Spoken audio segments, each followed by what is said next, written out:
आज अगर आप परेशान होते हो, दुखी होते हो, तकलीफ में हो, भगवान को मानते हो, तो आज का दिन आपका है, नहीं जाइएगा मत। आज के प्रवचन का विषय है मन, बुद्धि, चित्त और अहंकार और त्रिविध शरीर का रहस्य। ये जानना तुम्हारे लिए बहुत आवश्यक है। जानिएगा जरूर, समझिएगा जरूर, उसके बाद अंत तक बने रहिए, आपको आनंद आएगा। समय मात्र 10 मिनट का है आज के प्रवचन का, और ये समय आपके जीवन के दशावतारों का लाभ आपके जीवन को पहुंचाएगा। ओम सहना भवतु सहनो भुनक्तु सह वीर्यं करवावहै तेजस्य नावधीतमस्तु मा विद्विषावहै। ओम शांति शांति शांति।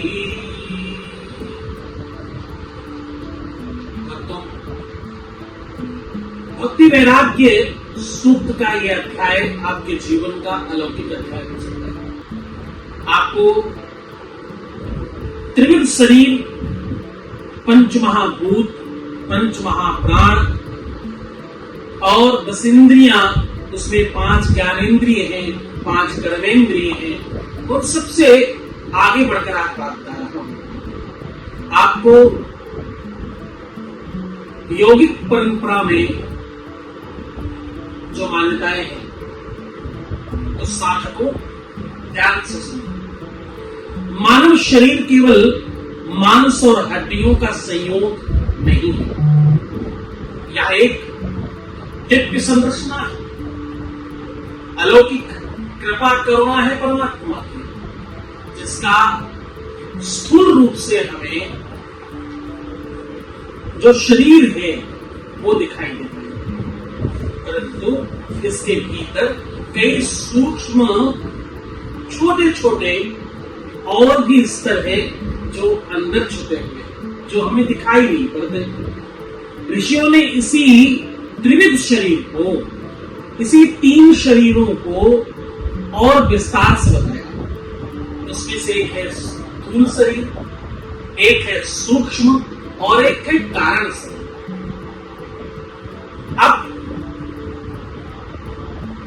इन तीनों के स्वरूपों को भी समझा रहा हूं, बहुत गौर से समझना। अंतःकरण चतुष्टय के माध्यम से यह बताया कि आत्मा अपने अनुभवों को कैसे ग्रहण कर सकती है। आपने शारीरिक अनुभव तो पता है, आत्मिक अनुभव और आंतरिक अनुभव और मानसिक अनुभव जो सबसे महत्वपूर्ण है। स्वप्न प्रदेश का क्या रहस्य है, आपके जीवन में क्यों बार बार उथल पुथल होता है, आपका शरीर बिना आपको बताए कैसे रोग पकड़ लेता है और आप कैसे परेशान हो जाते हैं। आज तो तीनों शरीरों के बारे में बता रहा हूं, जिन्हें ठीक रखकर आप विस्तृत हो सकते हैं। उसमें से पहला शरीर, त्रिविध शरीर का परिचय आपको होना ही चाहिए अगर आप स्वस्थ होना चाहते हो और परमात्मा को प्राप्त करना चाहते हैं। पहला शरीर, जिसको आप स्थूल शरीर कहते हैं, सामान्यतः आध्यात्मिक लोग इसे भौतिक शरीर के नाम से भी जानते हैं। अच्छा, ये शरीर पंच महाभूत आप जानते हो, 5 जल पावक गगन शरीरा पंचमस्तिया अदम शरीरा आप जानते हैं। वो 5 एलिमेंट्स की बात आप जानते हैं, पृथ्वी, जल, अग्नि, वायु और आकाश से बना है। इसी से हम खाते हैं, चलते हैं, स्पर्श करते हैं, समझते हैं, महसूस करते हैं। सारी की सारी चीजें इसी स्थूल शरीर में। मनुष्य के साथ यह मिट्टी का शरीर अंत में मिट्टी में ही मिल जाता है, या तो जलकर खाक हो जाता है, या तो मिट्टी के अंदर जाके मिट्टी बन जाता है। इस शरीर के बारे में जितना भी आपका मोह हो, इस शरीर में जो भी आपका मोह है, इस शरीर रूपी मोह ने कुछ रखा नहीं। आप कितने ही रंग रोगन कर लीजिए, आप कितना ही श्रृंगार कर लीजिए, आप इसे कितने ही बादाम रोगन से चमका लीजिए, आप कितने अच्छे पदार्थ खा लीजिए, अंत में क्या होगा? अंत में होगा उल्थनानि स्थे। बच्चों, बोले भार्या गृहत्वा रख सखा श्मशाने और देहश्चितायां परलोक माने धर्मानुको गच्छति जीव एका। ये शरीर रूपी जितने भी धर्म हैं, जितने रिश्ते हैं, जितने नाते हैं, जितनी परंपराएं हैं, वो सब यही छूट जाएंगे। न धन, न मकान, न दुकान, आप कितना ही बना लो, रोज आप मरने की ओर चल रहे, रोज आप मरने की ओर बढ़ रहे हो। इसमें कुछ आप बहुत अलौकिक नहीं कर रहे, ये तो बहुत स्पेशल नहीं कर रहे हो। आप रोज अपनी मृत्यु की ओर बढ़ रहे हो और एक एक दिन आपके जीवन से कम हो रहा है, आप मृत्यु की ओर चल रहे हो। आपका ये जो मरणाधर्म शरीर है ना, इसको मरणाधर्म बोलते हैं। ये मृत्यु लोक में है, ये जो बाहरी शरीर है, ये मरणाधर्म, ये मर जाएगा, ये चला जाएगा, ये समाप्त हो जाएगा। और ये कहां तक तुम्हारा साथ देगा? चिता तक।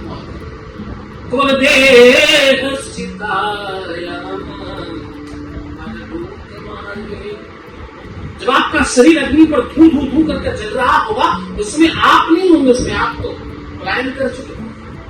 ये लंबी बात हो जाएगी।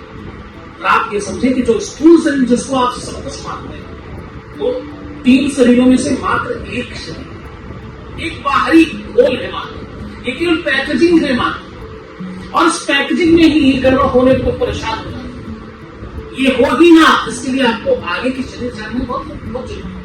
आगे की चीजें आप जानोगे, समझोगे, तो मुझे लगता है आप शायद अगली बार बीमार ना हो, परेशान मत हो, हताश ना हो, निराश ना हो, दुखी ना हो, तकलीफ में ना हो। वो तभी संभव हो सकता है जब तुम तीनों शरीरों को जानो। क्योंकि बीमारी केवल शरीर में नहीं लगती, बीमारी तुम्हारे वो 5 महाभूतों पे भी लगती है, 5 महाप्राणों में भी लगती है। वो बीमारी तुम समझते नहीं, इसलिए तुम्हारा शरीर तुम्हें रिएक्ट करता है। इसको दूसरी तरीके से समझो, शरीर का गर्म होना बीमारी नहीं है, बुखार आ गया तो बीमारी नहीं है। क्यों? क्योंकि वो बुखार लक्षण है मात्र, बीमारी का सूचक है। वो मलेरिया का बुखार हो सकता है, वो मेनिंजाइटिस का बुखार हो सकता है, वो पीलिया का बुखार हो सकता है, वो मेनिंजाइटिस का बुखार हो सकता है, वो डेंगू का बुखार हो सकता है, वो कोरोना का बुखार हो सकता है, न जाने कितने तरीके के बुखार, वो सब में से कोई एक हो सकता है। ये लक्षण है मात्र कि तुम बीमार हो, फिर तुम उस शरीर को ठीक करने के लिए औषधियां खाते हो, न जाने क्या क्या परहेज करते हो, फिर सोचते हो गलत नहीं करेंगे, फिर उसी विषय में जाते हो। तो तुम्हारा जन्म से लेकर मृत्यु तक सारा का सारा ध्यान मरणाधर्म शरीर पर अटका हुआ, इसलिए तुम्हारा मोक्ष नहीं हो पाता और इसलिए तुम अधर्म में पड़े होते। आपको उस मरणाधर्म के अंदर वाले शरीर को विचारना चाहिए। दूसरे नंबर पे है जो अंतरकर्म में है, उसका नाम है सूक्ष्म शरीर, इसको लिंग शरीर भी कहा जाता है। यही असली कर्म भोग का माध्यम है। इसमें 17 तत्व होते हैं, एक आदमी। अब वो सब आपको समझनी चाहिए। 17 में से आपको पता है 5 ज्ञानेंद्रियां हैं, 5 कर्मेंद्रियां, 5 प्राण है और अंतःकरण, मन, बुद्धि, चित्त। तो ये अच्छा, अंतःकरण, प्राण, मन, बुद्धि, चित्त, अहंकार को कहीं कहीं पर एक माना जाता है। इसलिए अब तीसरे नंबर पर कारण शरीर, जिसको बीज रूप माना जाता है, जिससे आपका जन्म हुआ, जहां से आप पनपे, किसी भी वृक्ष के जड़ों की बात जब प्राप्त कर रहे, यह सबसे सूक्ष्म होता है, सबसे अंदर वाली परत है, यह सबसे अंतःकरण में है। यही पूर्व जन्मों के पापों का बीज है। ये जो तुम पीछे से लेके आए वो यही है। ये शरीर अज्ञान रूपी आवरण है, जिसमें आत्मा बंधी हुई, आत्मा बन जाती है। आपका अंतःकरण में जो आत्मा बैठी है, पिछले जन्मों के पाप ताप और उसके संसर्गों से बची, उन्हीं से उसका सारा का सारा, सारी की सारी व्यवस्था चलाने की व्यवस्था तारतम्य मिलना चाहिए। और बोले अवश्य में भोक्तव्यम कर्म शुभा शुभम। तो बच्चों ध्यान देना, अवश्य में भोक्तव्यम कर्म शुभा शुभम को वो स्वामी तुलसीदास जी ने बड़ी अच्छी तरीके से क्या कहा। वो स्वामी तुलसीदास जी ने, वो स्वामी तुलसीदास जी कहते हैं, बोले काया से जे पातक होई। आपके अपने शरीर की बात करें, काया मतलब शरीर, तो बोले काया से जे पातक होई और पिन को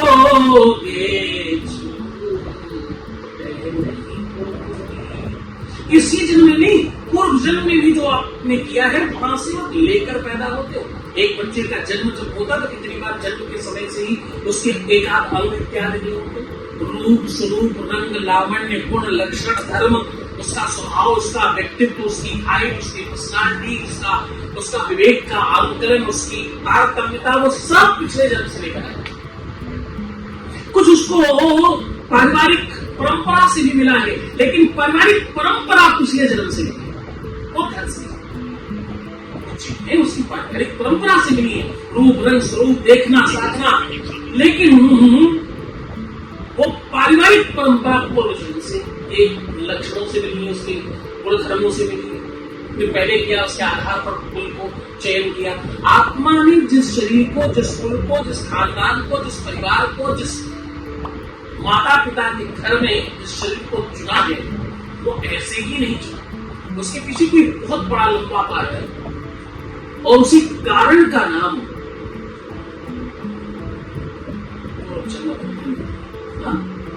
ये भी बहुत जरूरी। इस पर भी बात किया जाए तो एक दिन तो केवल इसी बात पर बात किया जा सकता है।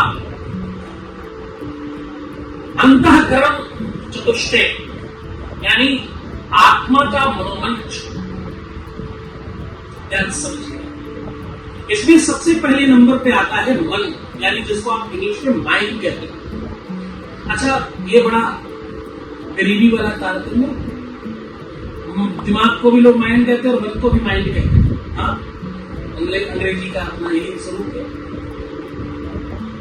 यह संकल्प विकल्प कराता है, हर क्षण द्वंद में रहता है। इसे इच्छाओं का जन्म स्थान कहा जाता है। क्या कहा जाता है? इच्छाओं का जन्म स्थान। और 90% लोग यहीं से सबसे रहते हैं, मन से। मनुष्यो नहीं नहीं रक्षो नहीं दीवार मन जहां हो नहीं तरुणता ही हाथ का सब होता है। मन एवं मनुष्यानाम कारणम बंध में विषय हो, ऐसा बोलते हैं। जन्म बंधन का ये भी बड़ा बंधन है मन का। इसको बड़ी चर्चा हो सकती है, आज तो मैं केवल आपको वो स्वरूप समझाने में लगा। दूसरे नंबर पर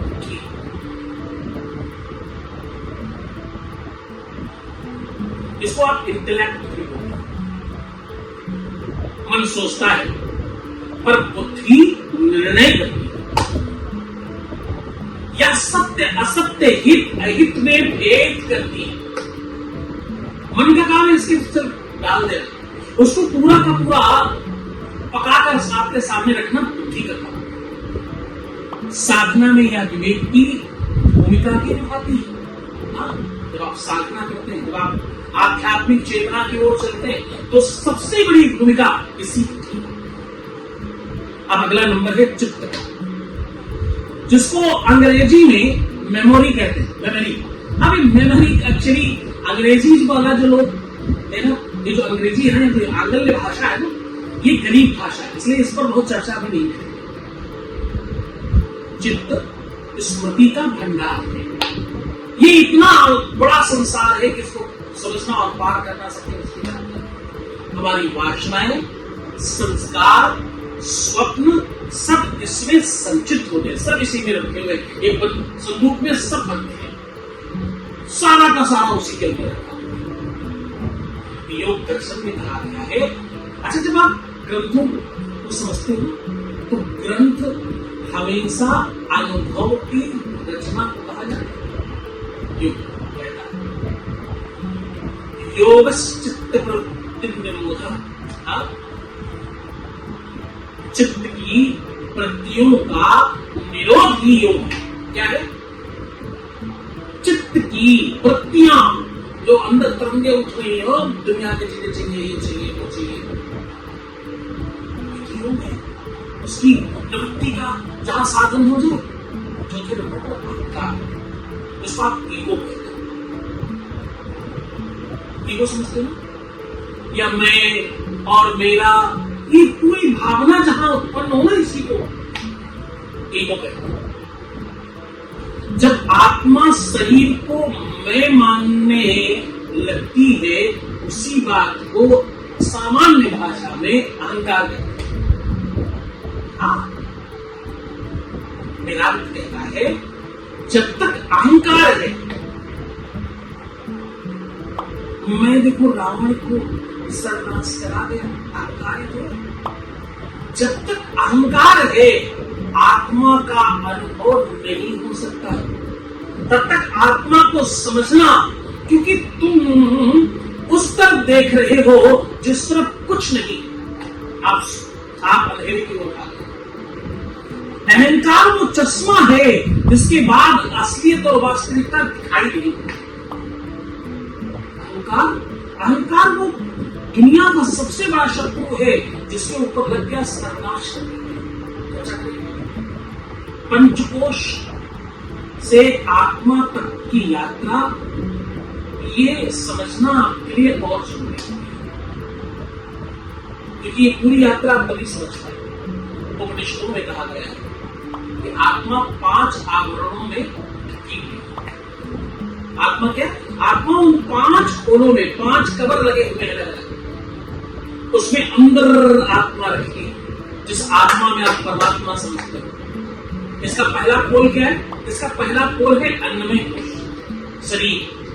दूसरा है प्राणमय कोश, जिसको आप प्राण कहते हो। फिर है मनोमय कोश, जिसको आप मन कहते हो। फिर है विज्ञानमय कोश, जिसको आप बुद्धि कहते हो। और फिर 5वें नंबर पे है जो आनंदमय कोश, शुद्ध चिदानंद जिसे कहा जाता है। ये पंच महाभूत, ये पंच महाप्राण आपको जानने ही चाहिए।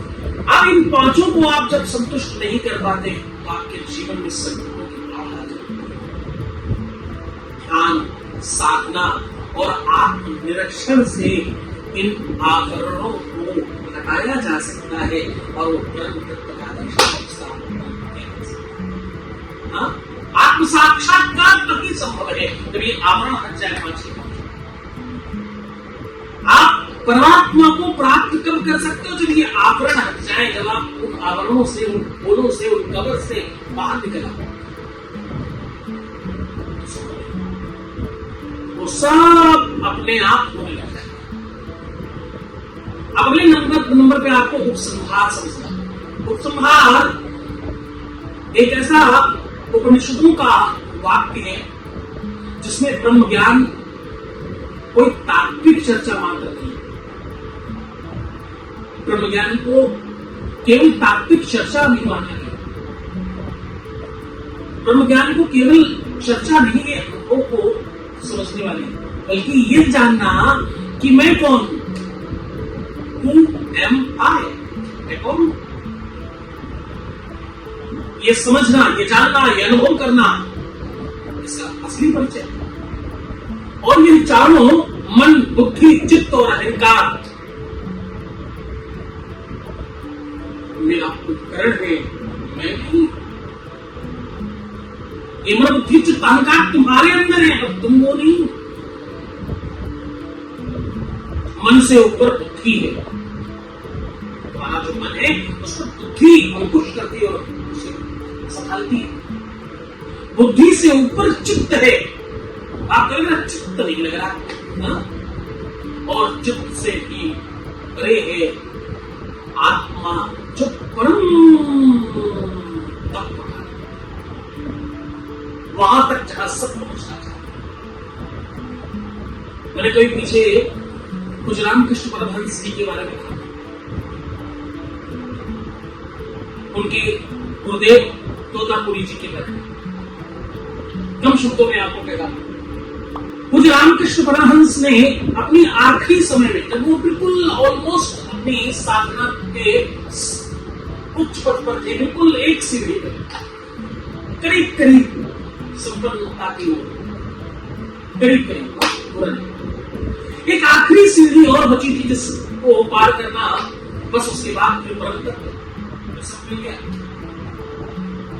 उन्होंने अपने गुरुजी से कहा, तोतापुरी जी से, अब वो आखिरी सीढ़ी पार करना मेरे से हो नहीं रहा है। तोतापुरी ने कहा कि जो पहली सीढ़ियां पार की होगी तुमने ही पार की, तो जैसे तुमने पहली सीढ़ियां पार की है वैसे ही आगे की सीढ़ियां पार करना सहज हो जाएगा। अब की बात बड़ी थी, ये विशाल बात हो गई। जब कोई ये कहे कि जो तुमने अभी तक पाया है, जैसे इसको पाया वैसे ही आगे भी पालो, तो ये कहना बहुत आसान है, करना बहुत मुश्किल है। क्योंकि जो अभी तक पाया वो सर्वस्व त्याग कर पाया है, ये बड़ी मुश्किल है। जो भी कुछ मिला है वो सब त्याग दिया, सब लगा दिया है काम पर, तब जाकर के ये मिला है। घर, संसार, परंपरा, लोगों का प्रेम, लोगों से मिलन जुलन, वो दुनियादारी की सर्वस्व चीजें लग गई हैं। और यहाँ तक की है आपका अपने अंदर के मन बुद्धि, चित्त, अहंकार, वो सब समाप्त हो गया है। जब आप वहां तक पहुंचे, आप क्या लगा दें? अब आपके पास कोड़ी को क्या है जो लगा दे? तो तोतापुरी जी ने कहा कि जो पाया है उसको समाप्त कर दे। तो उनका जैसे मैं ध्यान में जाता हूं, मैं भक्त होता हूं, जैसे ही उस अवस्था में पहुंचता हूं तो मेरी मां, मेरी काली, मेरी कालिका सामने समाप्त खड़ी हो जाती है और मैं तो उसका दर्शन करता हूं, उससे बातचीत करता हूं। तो तोतापुरी ने कहा, इसको भी समाप्त कर। अगर तू ये कर पाया, अगर इसको भी समाप्त कर पाया, इसे काट पाया, इस बार ध्यान में बैठना और जैसे ही काली आए खड़क उठाना, उसको काट देना। इस बात को सुनना रामकृष्ण परमहंस के लिए अपने आप में समाप्त हो जाना था, जिसके इष्ट को, जिसने सर्वस्व सब कुछ लगा करके पूरे जीवन की यात्रा में जो पाया है, उसका नाम है उसका इष्ट और वो महाकाली। आज उनके गुरु जी कह रहे हैं उसको निकाल दे। उन्होंने कई बार किया लेकिन मुझसे नहीं। वो फिर गए गुरु जी के पास, बोले ये सब नहीं हो सकता। तोतापुरी ने कहा, देखो आज एक काम करना, तुमसे क्यों नहीं हो पा रहा वो मुझे बताओ, मैं इसके आगे की यात्रा शुरू करता हूं, क्योंकि आप मुझे 2 दिन बाद यहां से आगे बढ़ना। सब गुरुदेव आप पर कृपा कब करेंगे? कब आप अपनी खुद की यात्रा उनके अनुकूल कर रहे हो, जहां आप अपना अक्षम पाते हैं वहां वो आपके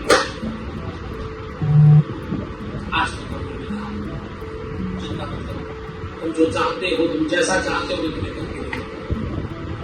और बताओ चिंता क्या है, परेशानी क्या है? बोले मैं जिस समय उस अवस्था में होता हूं, मुझसे बात कर रही होती, मैं सब भूल जाता हूं, मुझे याद ही नहीं रहती कि मैं खटक बोले बस इतनी सी बात है। उन्होंने पास पड़े हुए कांच के टुकड़े को उठाया, बोले आज मैं तेरा मस्तक काटूंगा जिस पर तू ध्यान में रहेगा। तो बस उस चेतना में जैसे मुझे याद आया, खटक उठाना होगा।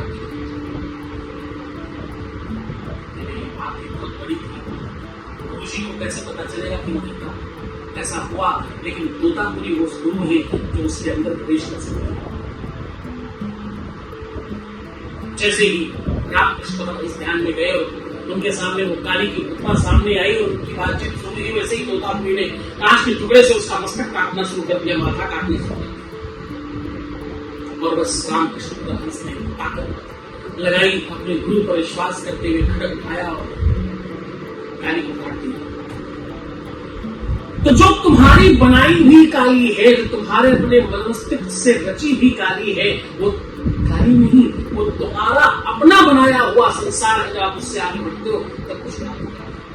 कहने का आशय इतना है, आप जब अपने आप को समझोगे, आप जब अपनी चीजों को जानोगे, जब आप ये समझोगे तो तुम्हारी जानकारी जो है वो हो सकता है वो बनाई हुई काली की तरह जानकारी हो। इसको काट कर जब आप आगे बढ़ोगे तो आपकी साधना, आपका जीवन, आपकी लाइफ की हर एक इच्छा अपने आप पूर्ण होने लग जाएगी। अगर तुम भी ये चाहते हो कि तुम्हारी बनाई हुए संसार की जो अंतःकरण में आपने जो संसार बना रखा है, जैसे अर्जुन ने एक संसार बनाया था, भगवान कृष्ण ने कहा रामकृष्ण परमहंस ने बनाया, उनके गुरु तोतापुरी ने कहा, और न जाने कितनी ऐसी कथाएं हैं जिसमें ऐसा हुआ। अगर तुम भी ऐसा चाहते हो तो एकदम मुझे कमेंट करना और बताना कि तुम कहाँ फंसे हुए हो, तुम्हारे मन बुद्धि में कहाँ कौन सा ऐसा दर्द है, कौन सी ऐसी पीड़ा है जिससे तुम बाहर नहीं आ पा रहे हो। उसको बाहर लाने के लिए हम प्रयास करेंगे, आपको बेहतर करेंगे। आखिरी में बस इतना ही, ओम अष्टो मा सत्यमय, ओम तमसो मा ज्योतिर्गमय, मृत्योर्मा अमृतम गमय, ओम शांति।